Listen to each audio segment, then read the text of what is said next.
I'm Laura Penn, and welcome to Green Views, a talk show about green issues and green solutions, in partnership with Dukascopy TV.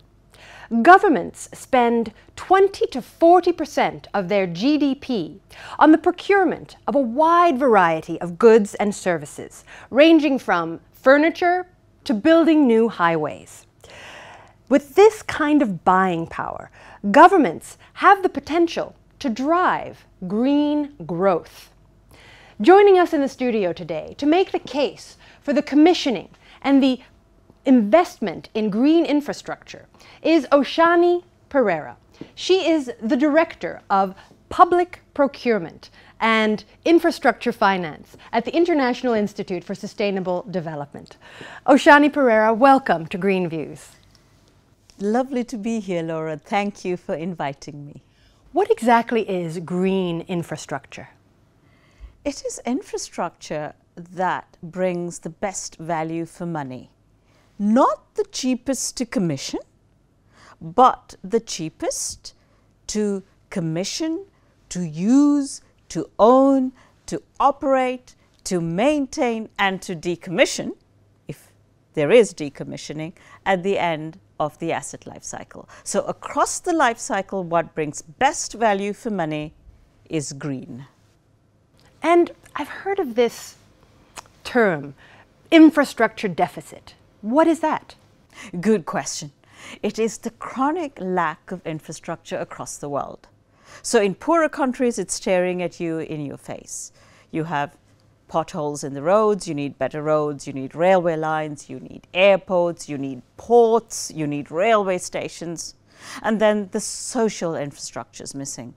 Hospitals, schools, rural clinics, prisons, social housing, all that's missing.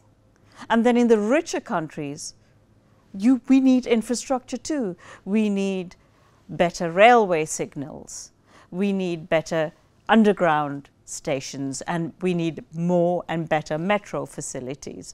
We need better health facilities. This chronic gap in infrastructure is what the deficit is all about. And how much is that worth, you might ask me? Yes, how much is it worth? It's worth about what government spent in 2008 pulling the world out of a deep financial crisis. Oh my goodness, that's a lot of money. Huge amount of money. Huge amount of money. Let us not even speculate on how much it is. And meeting this infrastructure gap is what the world is worried about today. It's the utmost top priority for all governments. Which leads me to question, why aren't we using green infrastructure to close this deficit?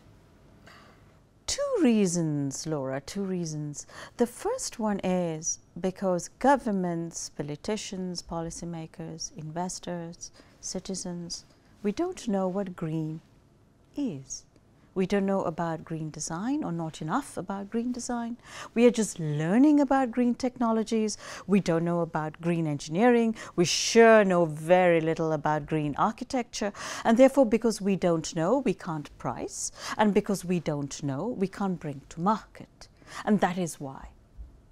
The second reason is because we don't know. The cost is higher. It costs more to build green assets. And because it costs more, we don't want to do it. That's very interesting, and it makes sense from that point of view. Can you give me an example or two of governments or countries that you're working with to implement some of this green infrastructure? We're working in Bhutan. We're helping the city of Thimphu buy 6 green assets over the next 1.5 years. We're working in China, and we have developed a model to help the government quantify the environmental, social, and financial multipliers of buying green. And then we're working in South Africa to look at the potential to implement green depreciation. So we provide a very important incentive for investors investing in green assets. It's exciting that you really have projects all over the world. I'm curious, Oshani, you mentioned earlier that green infrastructure is more expensive. Yes. What kinds of solutions can we think of to work towards fixing these challenges of the costs of green infrastructure? various solutions. Let's take project development funds. All countries have them. Can we not dedicate a share of the fund or have a dedicated project development fund for green assets? Make it timely, targeted and temporary. A project development fund for 10 years dedicated to green. Then we could take a viability gap fund and tweak it to help green infrastructure projects become more bankable. Then there is the credit enhancement arena. The multilateral development banks have innovated vastly on this over the last 10 years. We need to see more of that in the market, and we need better marketing of credit enhancement instruments to investors.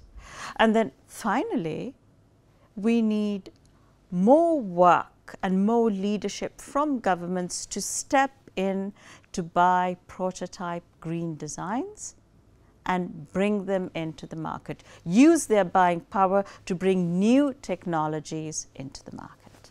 Oshani, thank you for these valuable insights. You're welcome, Laura. And thank you for watching. This is Laura Penn with Green Views, a talk show about green issues and green solutions, in partnership with Dukascopy TV. Until next time.